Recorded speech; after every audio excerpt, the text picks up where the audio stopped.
Iain Murray is the Vice President of Strategy for the Competitive Enterprise Institute. He's also on the advisory board of Global Britain. Iain, welcome to our program. How much of what's happening in Parliament is more about Theresa May and less about Brexit? I think what's happened is a quite extraordinary position that the government has completely lost control of Parliament.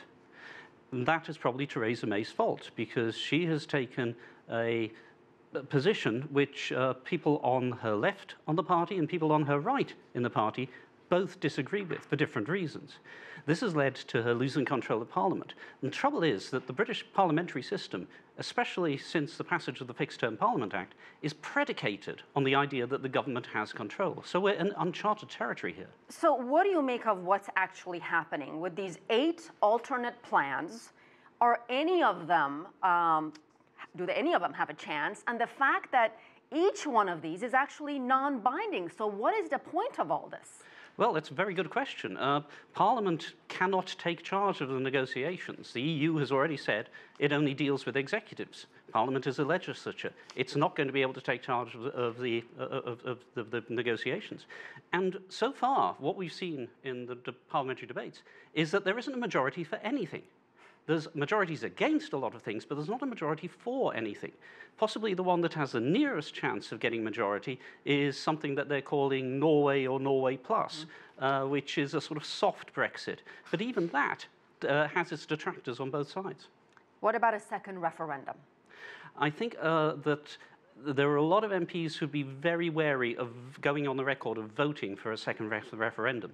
If you look at it by constituency, 400 constituencies voted to leave. A lot of people who are Remainers by heart in Parliament represent constituencies that want to leave. I don't think that they particularly want to go on the record as saying that they favour a second referendum, but anything could happen, really. So let's say one of these 8 options is agreed upon, and it's not really palatable for Theresa May. What happens next? As I say, we're in uncharted territory. The EU has said, I think it was Michael Barnier said, that they're waiting for white smoke from Parliament, as if this was a papal election that's held behind closed doors and they have no idea what's going on. I think nobody has any real idea of what happens in that event. It really is, it's going from being a political crisis to being a constitutional crisis.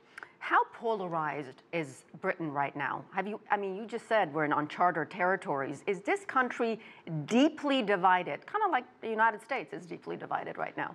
I think it is. I think that the part of the problem was that the vote was a binary vote, yes or no, leave or remain.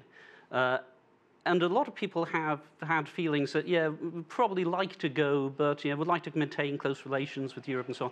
That's been, that nuance has gone. And so that's polarized the country. We saw hundreds of thousands of people show up marching for Remain at the weekend. Probably none of those would have ever thought that they'd have to do that. And at the end of the day, do these protests or even calls for a second referendum, it may not really make a difference here. It may well not.